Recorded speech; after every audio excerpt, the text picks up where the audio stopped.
and we are offering these courses to students from around the globe. So it's not about just a particular country. It's an issue everywhere that when students come out of the exam hall, they say that we found MCQs tricky. Now, there is a very strong reason behind it that why people find MCQs tricky. Basically, the practice material, which every student relies on, that is the first and the foremost thing, past papers, right? And as far as the ACCA publishing policy is concerned, when you look at the past papers on ACCA website, they provide past papers, and their usual tendency is that past papers are usually provided specifically focusing section C, the long questions. The ratio of providing MCQs and MTQs which come in the exam, that is very less. So basically, when preparing for financial management or any F series exam, there is a lack among students of question bank that what exactly is the type of MCQs that come in the exam. Now, this is a problem which students also face, that they don't have any past papers for MCQs. And this is a problem which tutors also face, that we don't have any past papers for MCQs, MTQs apart from one or two. So we have to rely on KIT, and usually the MCQ student report, because I haven't given the exam, I gave the exam long back. So basically students complain that the MCQs in the kits and MCQs that come in the exam are very different. So I basically started this session one night before the exam session since last attempt, where I basically analyzed different research reports and basically different articles and basically different stuff, and try to gather some MCQs as per my trend analysis, which I feel are going to show up as a repetitive form and are likely to come in the exam. So basically, I conducted a session last time as well, and students really were very happy with this session, and they said that our MCQ practice was improved and we were able to perform well in the MCQs. So similarly, I thought to make it a routine practice, and this is the second edition of this session that I am conducting one night before exam. In today's session, I will be solving a few MCQs with you, which I feel are really important for tomorrow's exam. I have gathered this MCQs through different articles and different reports, and I will solve with them, solve with you, and I will explain it to you. And hopefully, if your luck counts, you might get topics, similar topics, MCQs in the exam, and you will be able to perform well in MCQs. And even because of this session, if your 2 MCQs or 3 MCQs go good, this increases your chances of passing. Okay. Now, as far as my introduction is concerned, people who know me, my name is Ahmed Shafi, and I've been teaching ACCA papers F2, F5, F8, F9, P4, which have now become MA, PM, AA, Audit Assurance, FM, Financial Management, and AFM. And I'm basically teaching since the last 12 years these subjects, and the photo in front of you, which is our display picture. We hold this picture very proudly because in 2019-20, we recorded the highest pass rates, we recorded the highest number of students taught, and highest number of positions. So this is the list of my positions, the students I taught, and financial management and advanced financial management, the ratio of positions is almost in any attempt, plus the pass rates and stuff. So I really feel proud on this and want to impart my knowledge in the best possible manner. And due to this, every session, our scope in different countries increases. Okay, so let's just start now. Before formally starting the session, obviously I have to make this thing, whatever MCQs I will solve with you, I have to send a file to you as well. So I am just sharing a WhatsApp group link with you, with all of you in the chat. And after the session, it is advisable, or during the session, you just have to click.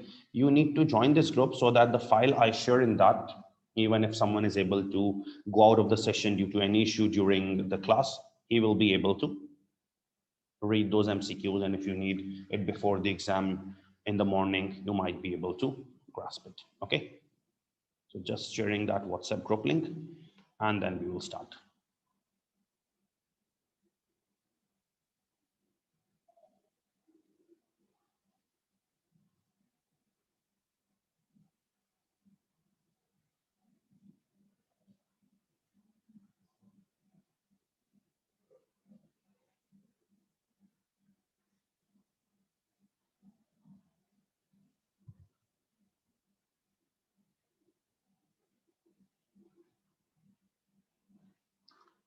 Raza, most probably 1.5 hour. I have to solve some MCQs with you.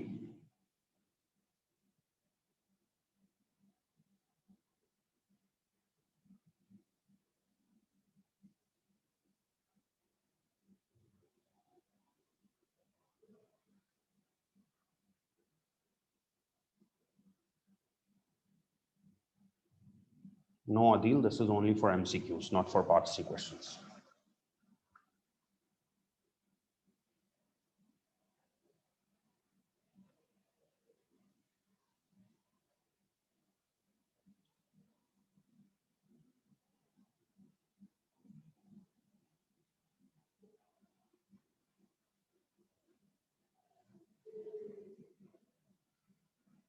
So I've just sent the WhatsApp group link on this chat, and you can join this after the class.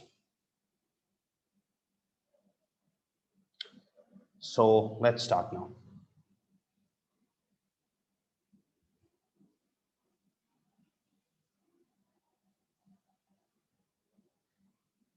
So Johnny, where did you find the section C approach?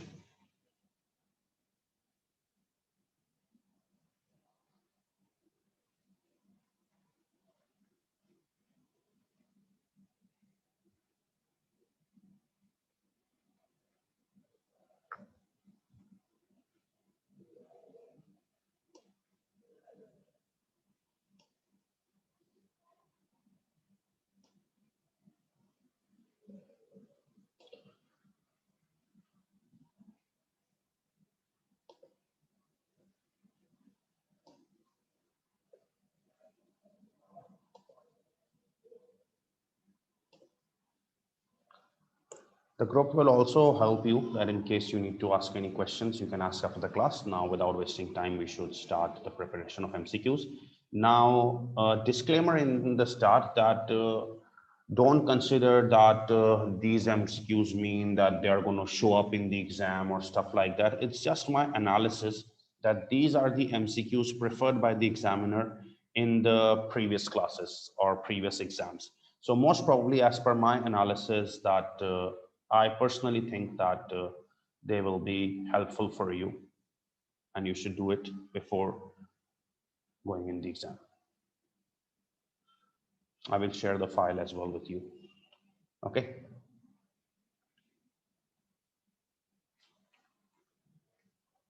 Now let's start. And I would advise you that please focus on the MCQs now. Okay.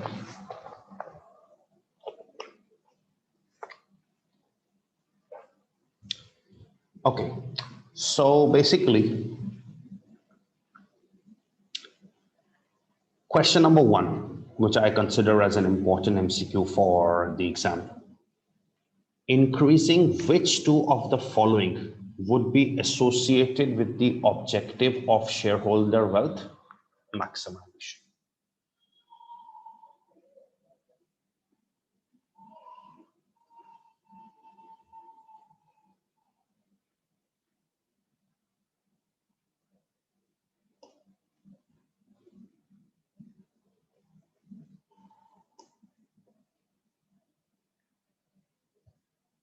Okay, increasing which two of the following? I'm not asking questions from any one of you, so please spare the chat box for a moment. I will solve it and you need to just note down the answers, and after that the file is yours. Okay, increasing which two of the following will be associated with the financial objective of shareholder wealth maximization? Share price, dividend payment, reported profit, earnings per share, and weighted average cost of capital. The question is asking increasing which two of the following. You need to select two options. Increasing which two would be associated with the financial objective of shareholder wealth maximization? Which two should be increased and it results in shareholder wealth maximization? Okay. Now, consider yourself as the shareholder. Okay. If the company's weighted average cost of capital option increases, will your wealth increase? No, it's company. Company's cost of capital increases doesn't mean you will get any benefit. Increasing earning per share, people say earning per share increase, and option C, reported profit increase. Both are irrelevant. In fact, they're same. Profit and earning per share is the same thing. Profit means total and earning per share means profit per share. If they both increase, does the shareholder's wealth increases? No. Why? It's company's profits increasing, company's earning per share increasing. What is the shareholder getting? Remember, if I'm a shareholder of the company, if you are a shareholder of the company, our wealth will increase only by two things. One, dividend. If company gives you dividend, then obviously your wealth is going to increase. Okay, you earn something. And secondly, share price increases. That yesterday a share price was $10 and now the share price is $15. Did your wealth increase? Yes. So if you increase these two, share price and dividends, then only your wealth will increase. So the correct answer for question number 1 is going to be A and B.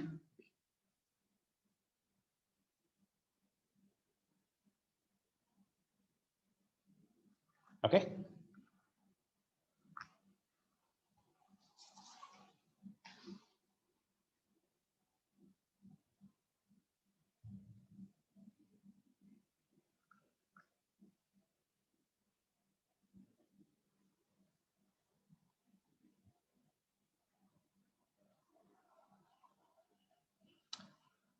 Next question. Following information is available for a listed company. Dividend recently paid. Now, dividend recently paid is 0.1 per share. Dividend cover is 4 times. The PE ratio is 5 times, and estimated future growth in dividend is 80%. Using dividend growth model, what is the cost of equity of this company? There's a request from a student that all of you please close your cameras, because I think the camera video should only be on from my side and yours shouldn't be open. And if you have any questions with respect to these MCQs, I cannot answer you in between the session. You need to contact me later. Okay. Secondly, the following information is available for a listed company. Dividend recently paid is 0.1 per share. Dividend cover is 4 times. Price earning ratio is 5 times, and future growth in dividends is 8%. Using dividend growth model, what is the cost of equity of this company? Now, cost of equity is basically KE, right? Cost of equity is basically KE. Using DVM, what is the KE? Now, if you all remember, obviously it's one night before the exam, you must know that KE, cost of equity through DVM, is D1, next year's dividend, over P0, share price plus G, right? Dividend per share, next year's dividend, over P0 plus growth rate.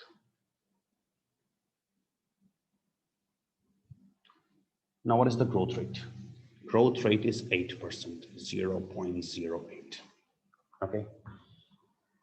Now for D1, I need to take today's dividend, that's 0.08, sorry, 0.1, today's dividend, and add the growth rate, 8%. I will get next year's dividend.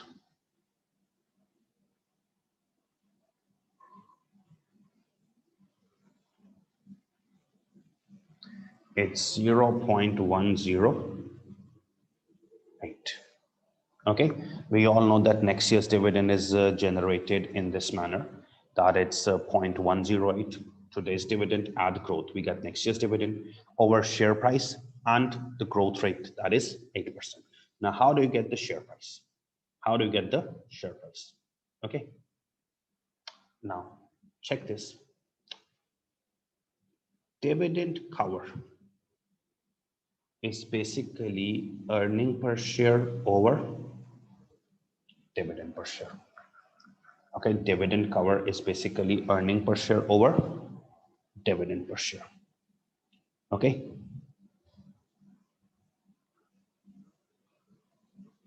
And PE ratio is basically market price per share over earning per share.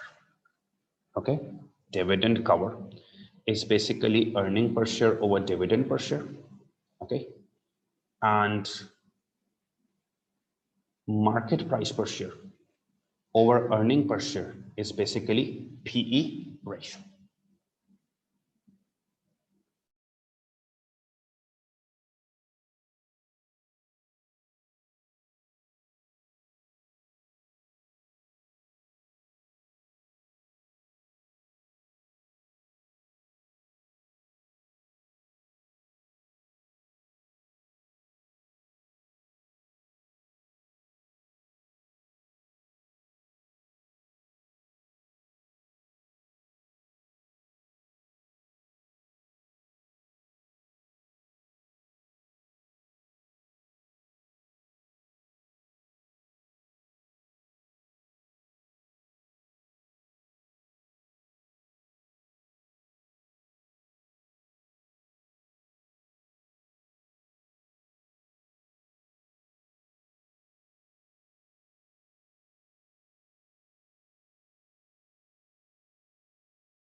Okay, sorry for that.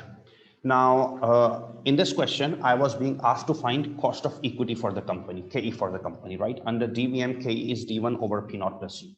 Now, D1 is the next year's dividend. To get the next year's dividend, we take today's dividend and add growth, 8%, that's 0.108. G is 0.08, we just need market price per share. Now, market price per share is not given in the question, but look at that, please. Dividend cover, it's earning per share over dividend per share. And P ratio is market price per share over earning per share. Let's just multiply them. Dividend cover into PE ratio. Pay attention to that. Now, dividend cover into PE ratio. Dividend cover is 4 times. Okay. And multiply by PE ratio was 5 times. So this makes it 20 times. I broke them 20 times is multiply EPS over DPS into market price per share EPS. Just cancel them. This means market price per share over dividend per share is 20 times, right? And you have the dividend per share 0.1. You have the dividend per share 0.1. So just pay attention to this. Dividend per share is 0.1. And you need market price per share. So I'm just going to multiply this 0.1 by 20. This will make it 2. And 0.108 over 2 plus 0.08%, this gives the answer as 13.4%. Okay, you can copy the solution and any questions you can ask.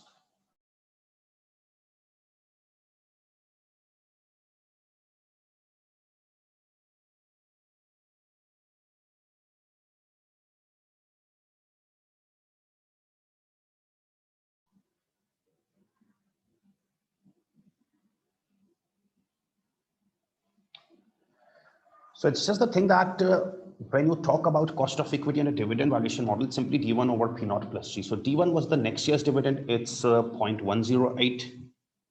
Today's dividend at growth over share price plus growth rate. Share price was not given, so I computed myself, made a formula, dividend cover and P ratio was given. I know what is dividend cover, what is P ratio. I multiplied them to get 20. EPS was cancelled. Market price per share over DPS was 0.1, and you got share price as $2.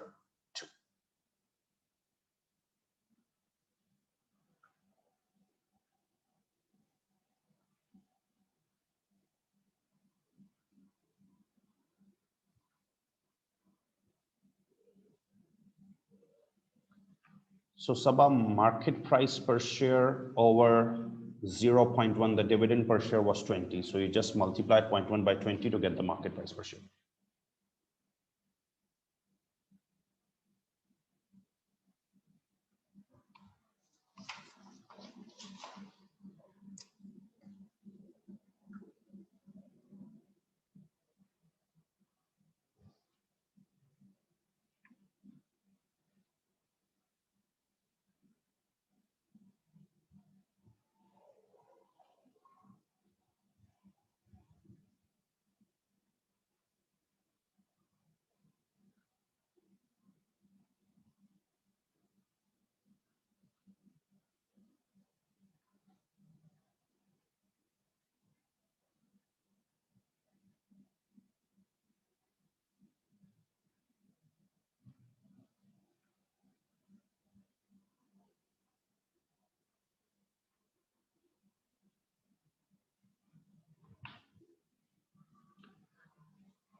Now let's move to question number 3. Which of the following is a description of gap exposure? That's just straight from the Kaplan text.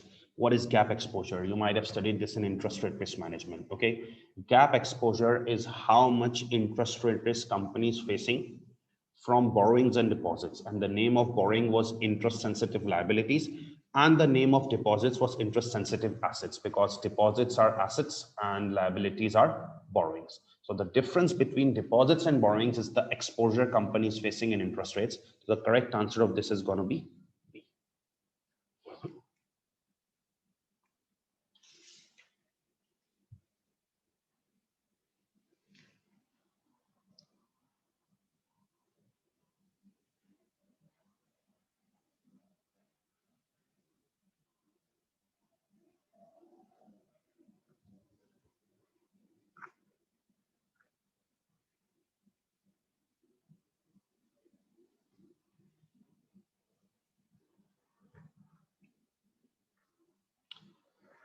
Let's move to question number 4.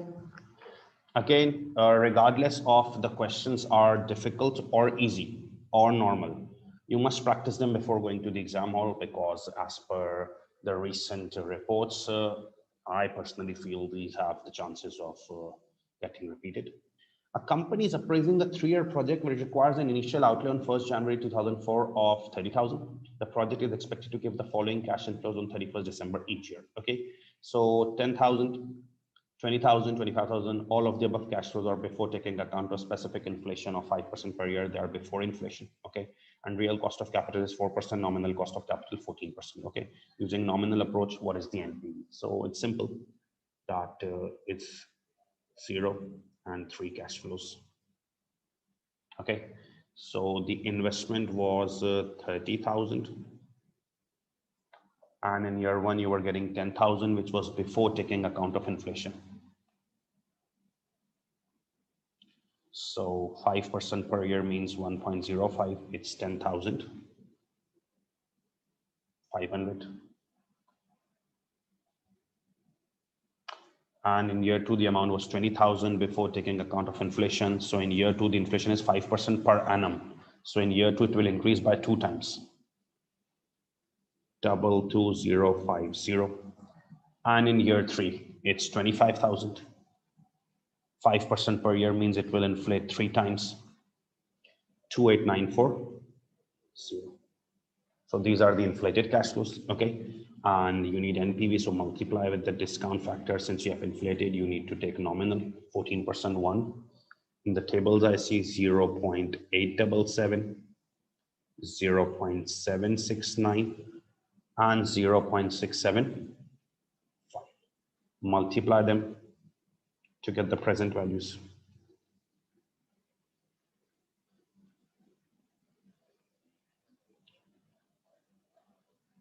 $30,000, 9208,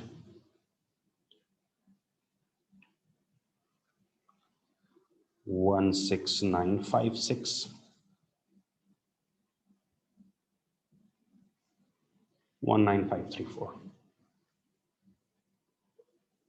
Okay, and if we net them all,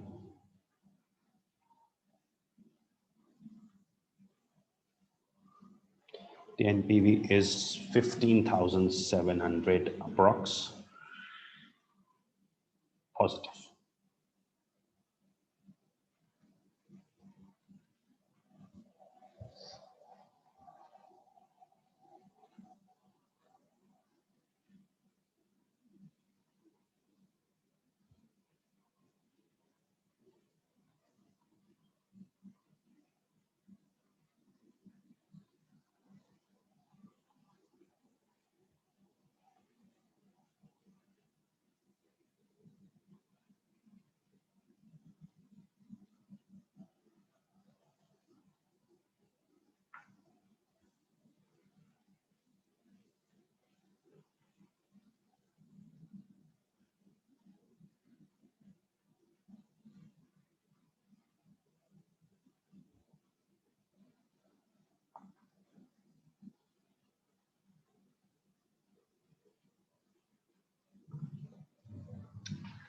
Okay, now moving towards the question number 5, and I need you to pay attention to theoretical MCQs as well as when you're going into the exam, or basically do these before going them. So which of the following are true?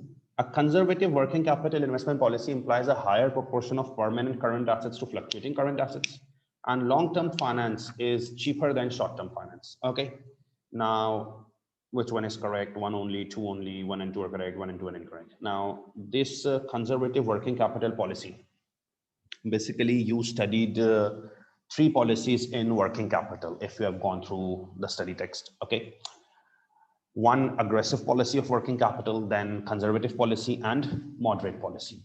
Okay, conservative, aggressive and moderate policy. Okay, aggressive policy, short term, keep low levels of investment in working capital, and aggressive, sorry, short term, and low levels, conservative, high levels. Okay, and some in permanent and some in fluctuating, that was not conservative.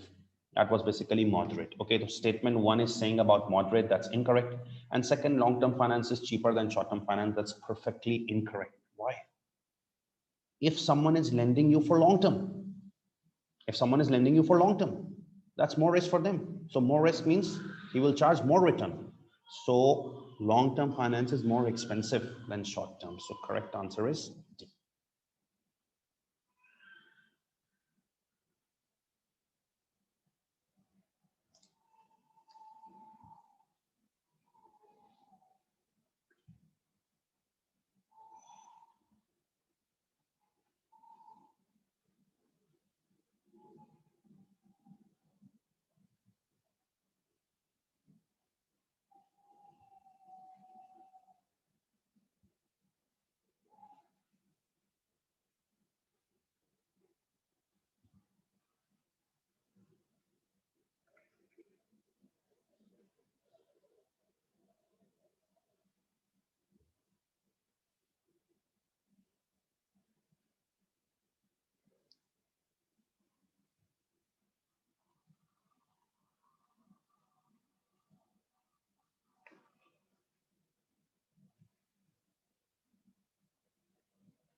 Conservative working capital investment policy, aggressive working capital investment policy, and moderate working capital investment policy. There were three policies. Conservative says that maintain long-term investments in current assets. Aggressive says short-term, low levels. And this is a moderate, that permanent and fluctuating should be with a ratio. So permanent and fluctuating is dealt by a moderate approach, not by conservative approach. That's why one is incorrect.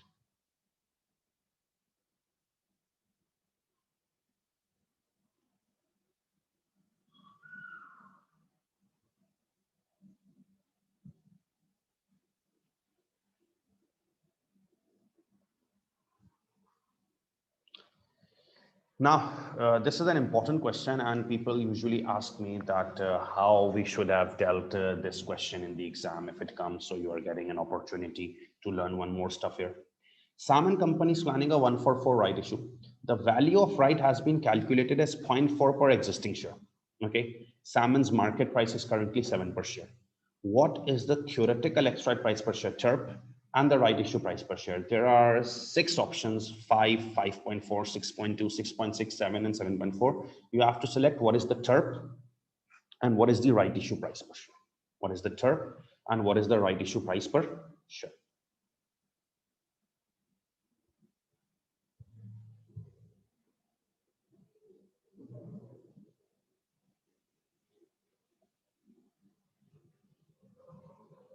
Now, how is TERP calculated? Okay, TERP is calculated like it's 144 right issue. That means before right issue, a person must have 4 shares. And those shares are trading at $7 per share. So his worth is 28. Okay. He gets 1 share. At what rate? We don't know. That's what we have to find. What is the right issue price per share? We don't know. So we combine them that after right issue, he has 5 shares. And the combined worth is the total. And then we divide both of them to get the TERP. Okay. This is how TERP is computed. Like, let's suppose I would have told you that Salmon is planning a 144 right issue and the share is being issued at $6. So you would have said, okay, there are 4 shares before right issue at 7.28. 1 share was issued at 6. So this makes it total, and we divide it to get TERP. Now, TERP is the theoretical extra price, the price after right issue. Now, what we do is, whatever is the right issue price per share after right issue TERP, we deduct from it at what price the new share was offered. So we get value of right per new share. Okay. And then whatever is this value of right per new share, we divide this value of right per new share with how many existing shares company had. How many existing shares? 4 shares. So we basically get value of right per existing share. Now, this is the whole story of TERP, which I've told you in summary, that theoretical extra price is basically 144 right issue. So before right issue, person must have 4 shares at let's suppose 7. The market price is 7, and he got 1 share at whatever price, I don't know, that's what I need to find right issue price per share. So you get the combined share and the combined price, and then you divide it to get TERP. TERP is the right issue price, market price per share after right issue. We deduct at what share, at what price we made right issue. We get value of right per new share, that's the gain. And then we divide it by 4 existing shares, whatever existing shares company had, we get value per existing share. Okay, now I'm extremely short of data here. I just know that's 144 right issue. Value of right is 0.4 per existing share. Please note, value of right is 0.4 per existing share. That's given. Okay.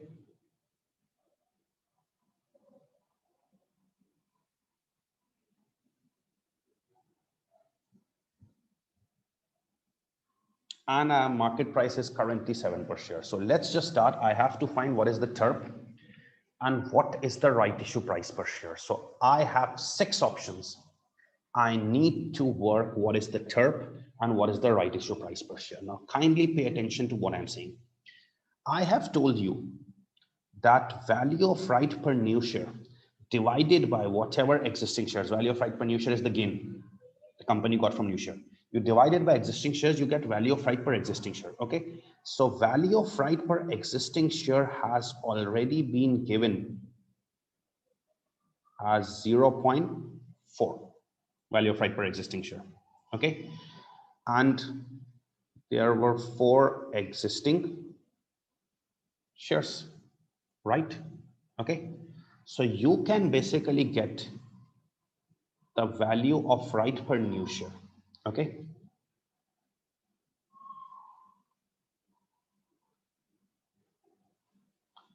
so 0.4 multiply by 4 shares, you get 1.6 as the value of right per new share.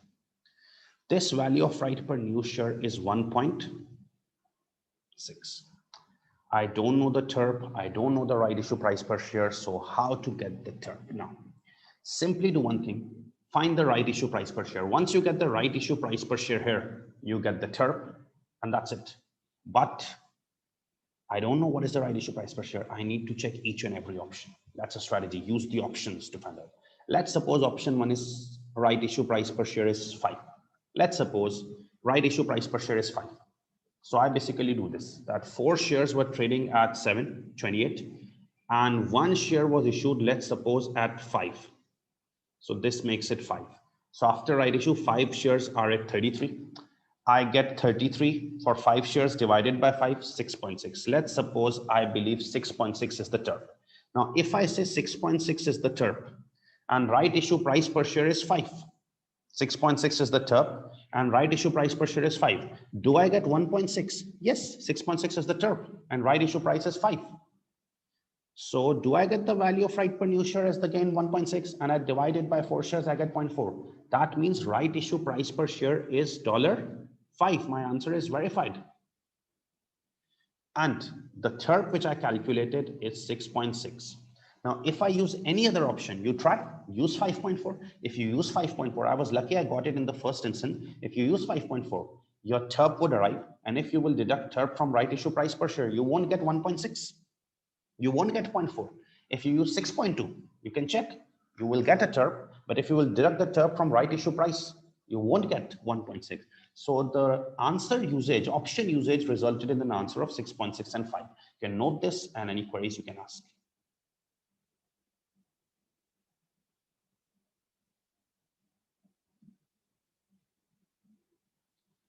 Obviously, the question is made to make your life easy. If you will say that nothing is provided and solve the question, obviously it's not possible. Because for solving of any question, we need data.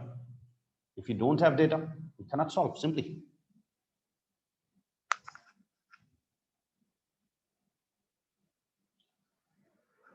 $33 is the combined worth of 5 shares. So you divide it to get the TERP, 6.6. Yeah, 7 is the come right price, Hamza. Rishabh, 1.6 is the value of right per new share. You got a gain of 1.6 on new share because your TERP was 6.6. Okay. And your right issue price per share was 5. Okay. So right issue price per share was 5. And your price after right issue TERP was 6.6. So you got 1.6 gain on new share. And you spread it on all 4 shares, you get value of right per existing share. You need to answer questions here in chat box. I'm not seeing the WhatsApp group at the moment. I will see it after the class.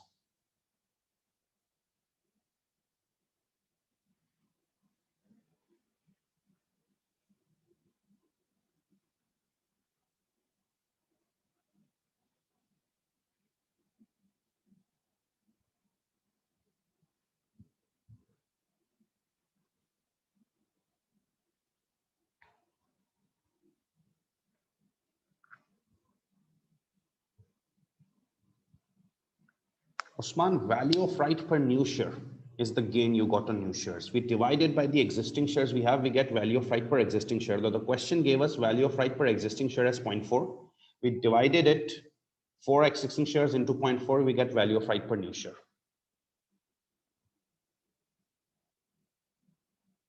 Yeah, Shariar, you don't have any other option. Airach, 0.4 is the value of right per existing share. It's not the value of right per new share.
Yes, you can do, Mashal.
Fahad, we used the options which were given, 5. Okay, now question number 7, again a theoretical question. Which two of the following statements concerning the interest rate risk management method of smoothing are true? Which two of the following statements concerning the interest rate risk management method of smoothing are true?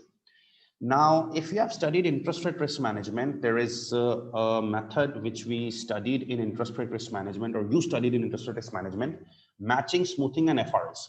Now, there was a method matching, which states that keep a combination of borrowing and deposit to minimize interest rate risk. Now, there was another method which was called smoothing. Now, if you know smoothing, you will be able to answer this question. Now, what was smoothing?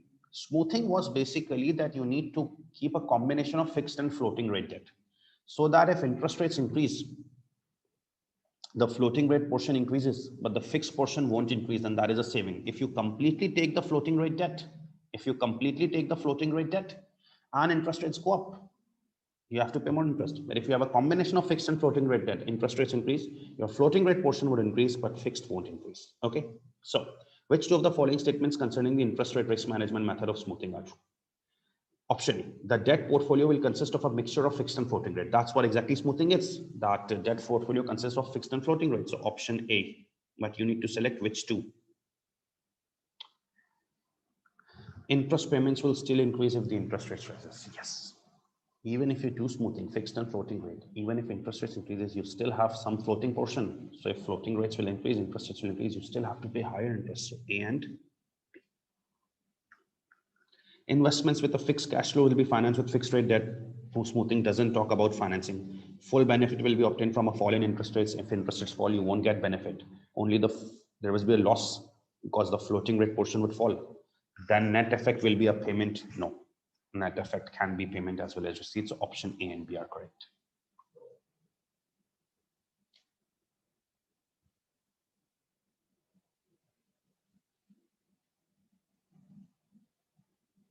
It asks which two. We need to discuss two.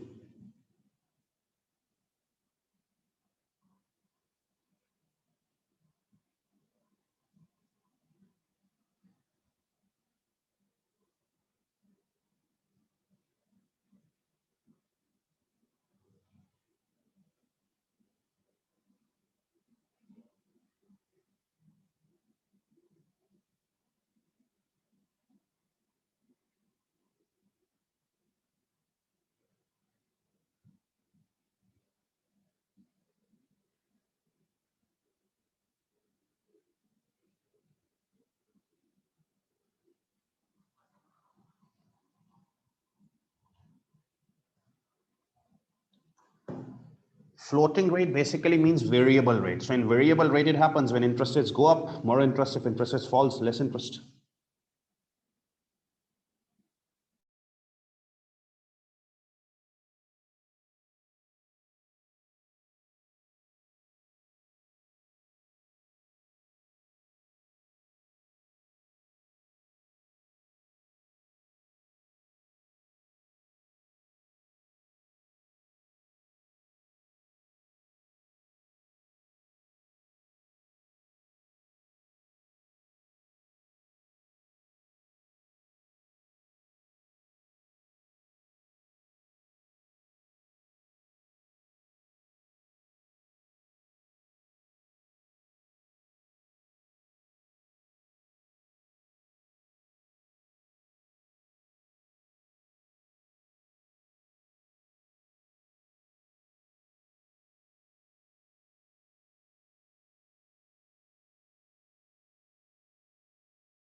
Okay, now the next question. Black company has an issue 5% irredeemable loan notes. The loan notes are irredeemable, nominal value of 100 on which interest is shortly to be paid. Black company has a before tax cost of debt of 10% and tax rate is 30%. What is the current market value of one loan note? It's asking market value of one loan note. Now, people usually do that when they are asked about market value of loan note. They say, okay, market value of loan note is the present value of two outflows, interest and redemption discounted at KD. You're right. But please pay attention. That was for redeemable loan note. This one is irredeemable. So remember the topic of WACC. For irredeemable loan notes, your KD is I over P naught. Your KD is I over P naught. So I is the interest amount and P naught is the market price of loan note. So what is KD? KD is the cost of debt. That's 10%. Okay. You need P naught. So P naught has to be found.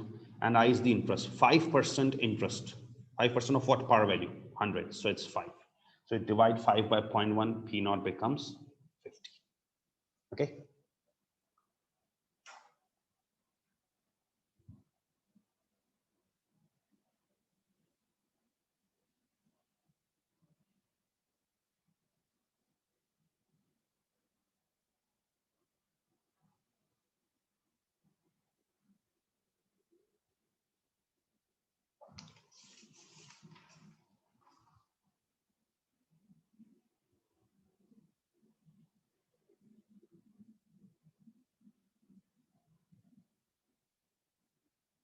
Yes, Fazan, you're right.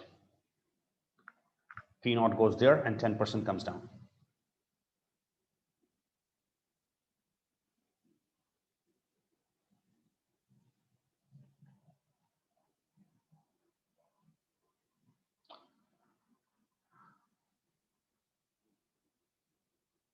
Divan and Adil, the formula of KD is I over P naught, okay, for irredeemable debt, okay. So you took before tax KD, so you will take before tax interest. If you're taking after tax KD, you have to take after tax interest, right?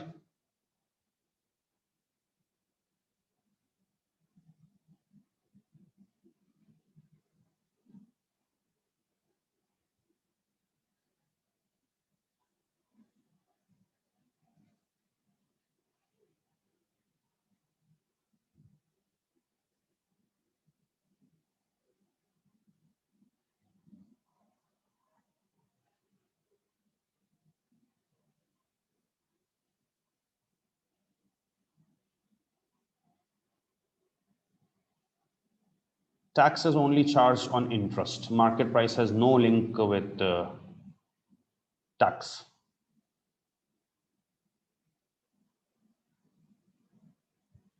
Daniel, I don't know what calculation you are performing here. It's 5 over not 10, 5 over 10%. 10% means 0.1. So you do 5 over 0.1, you get 50. It's not a problem about tax. These people who are saying about tax, there is absolutely not a problem. They are saying that they use after tax. Doesn't make any difference. The formula for after tax is interest 1 minus T over market price. So you take KD, 10%, make it after tax, 30%. You take interest 5, make it after tax, 30% over P naught. Okay, so this will create a figure here. 10%, 1 minus 0.37%, 5, 1 minus 0.3 will make it 3.5 over P naught. Do it this way. Take P naught above 3.5 over 7%, still 50. Because tax is not at one place, it's at both places.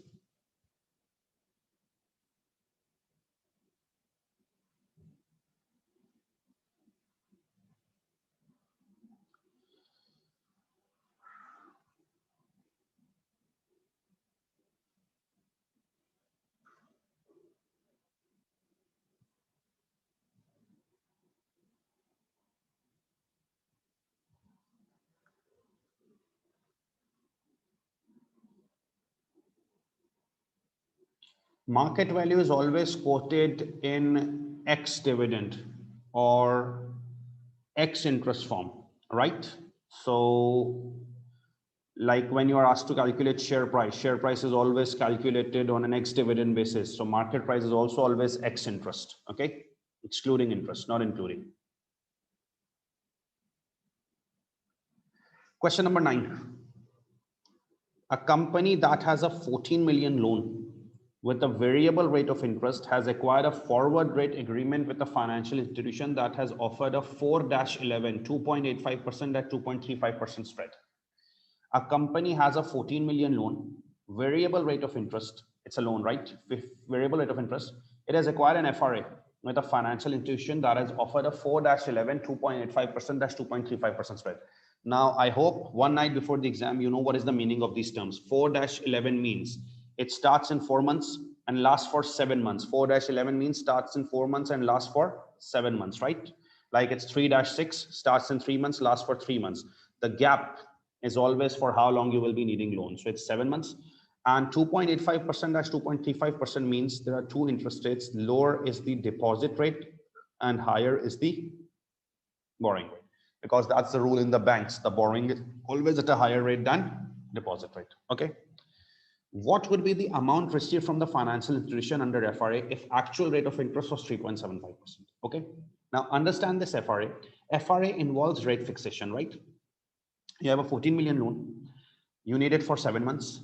And financial institution is offering you FRA at 2.85, that's 2.35. That means borrow at 2.85 and deposit at 2.35. What is the amount received from financial institution if actual rate of interest was 3.75%? Okay. Now, you know, if you enter into FRA, the rate gets fixed. If you enter into FRA, the rate gets fixed. 14 million loan. If you enter into FRA from financial institution, the rate gets fixed 2.85%.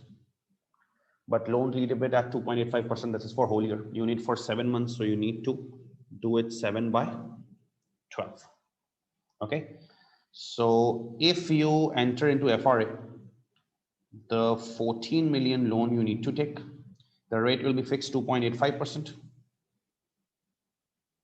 And you need it for 7 months.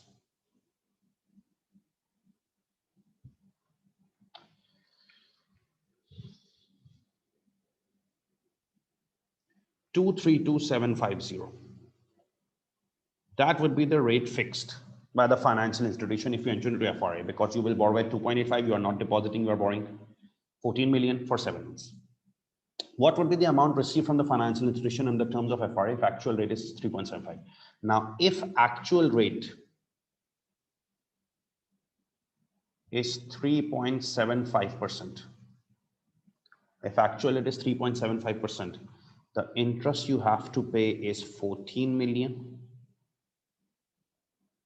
3.75%, not for the whole year, for 7 months only. If FRA has entered, the rate has been fixed. But what would be the amount received from financial institution if actual rate is 3.75? If actual rate is 3.75, you will pay interest at 3.75%. 14 million, 3.75% for 7 months.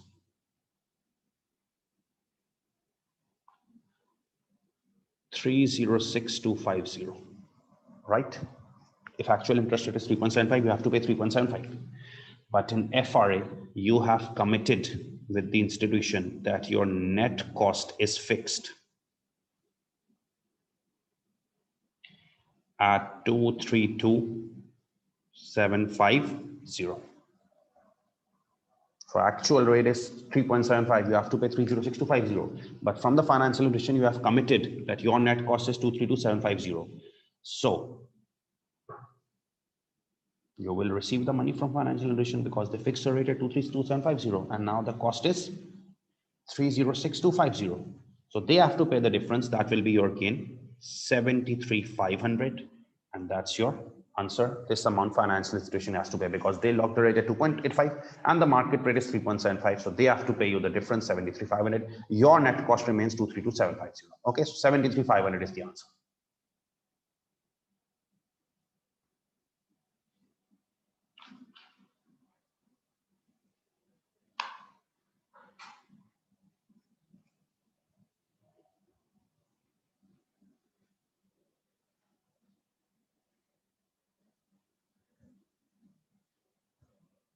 Mashal, it's your gain. How it's your gain? Because someone else will pay you back. The financial institution has to pay you because they contracted you that 232750 is the locked rate and your cost is 306250. So they will pay. That's your gain. Had you not entered into FRA, you would have to pay full 306250.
आप मुझसे बात कर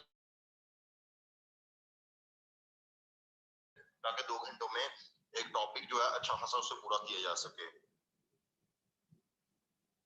Mashal, we don't pay to the financial institution. We just lock the rate to them. We pay to the bank. Bank will ask 306250. We will go to them and say that you locked at 222750. So this is the gain.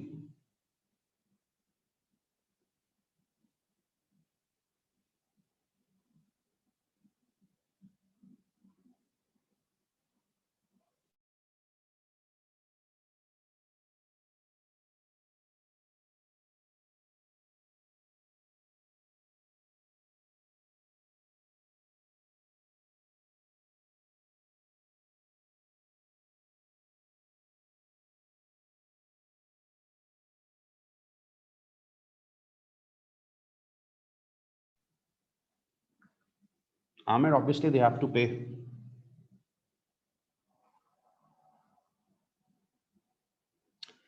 Okay, question number 10. Small and medium-sized SMEs often face a funding gap problem. Okay, now what is funding gap? It's a general English term. That funding gap means you are short of funds, right? So SMEs face a funding gap. If I'm facing funding gap, that means I have a shortage of funds. Indicate whether the following statement about SMEs are true or false by selecting the correct answer. SMEs will offer experience a funding gap due to them being seen as a higher risk investment than a large company. SMEs will often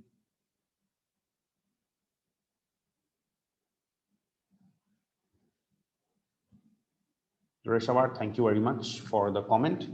Yes, I know that hedging is a topic which usually students fail to understand. And that's why I specifically put a YouTube video on hedging topic. And you are saying that's your 5th attempt and you never understood that and you understood through my videos. So it's really a moment of satisfaction for the tutor because the tutor only needs motivation. Obviously, there are many students, so they are paying, they pay, we receive money from almost every student, but not everyone gives us the motivation. So again, thank you very much because that encourages us to do more. And that's why this is an open session for everyone because it's just motivation that allows us to do this. Okay, thank you. Okay, SMEs will often face a funding gap problem. Indicate whether the following statements about SMEs are true or false by selecting the correct answer. SMEs will often experience a funding gap due to them being seen as a higher risk investment than a large company. SMEs, small enterprises, always face a funding gap. Why? Because people see them as a higher company that they will open and tomorrow they will close. So as compared to a larger company, they will face a funding gap. Statement is true. Founding shareholders of SME will often have to sacrifice limited liability in order to obtain bank. Now, if you say that my company is a limited liability company, banks don't give finance. They say, okay, you are a limited liability company. That means if we give you finance, our liability will be limited. In case of default, liability is limited. Okay, not giving you finance. So founding shareholders have to sacrifice limited liability to obtain bank finance. They say, okay, full liability is ours, then they give finance. A lack of suitable, sufficient non-current assets increases the funding gap problem for SME.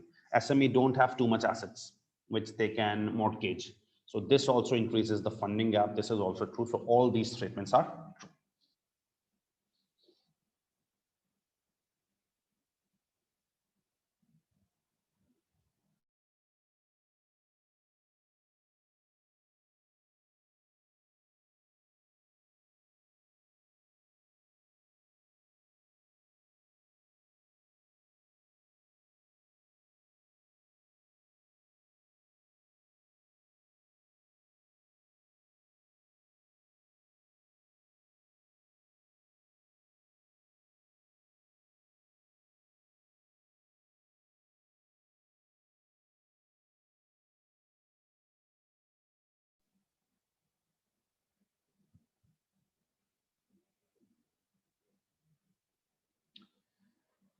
Anik, larger companies have assets. They can mortgage them. Okay. So basically, if they can mortgage them, they can immediately raise finance. But SME, small entities don't have too much assets. So obviously, if they don't have too much assets, who will give them fund?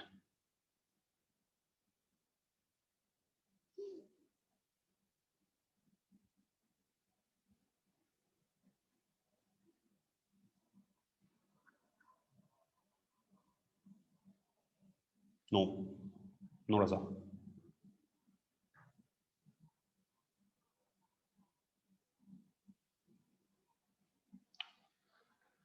Raza Jaffrey, maturity gap is basically an alternate name of gap exposure. It's an alternate name for gap exposure. It's not the funding gap.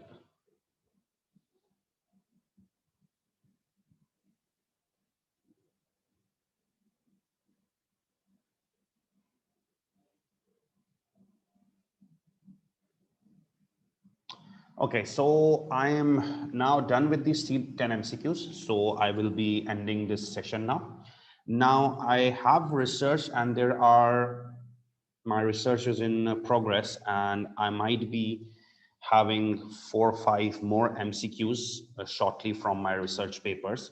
I will share them with you as well. So I will make a file and I will send the complete file of these 10 as well as the file of that 4, 5, 6, whatever I believe is likely to come up. So please join the WhatsApp group.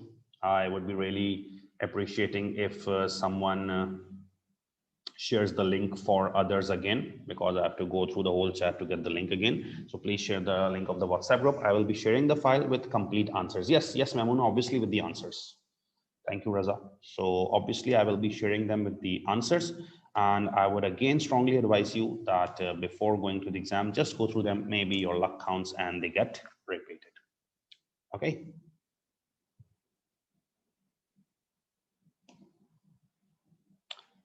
You're welcome, everyone. And please remember in prayers.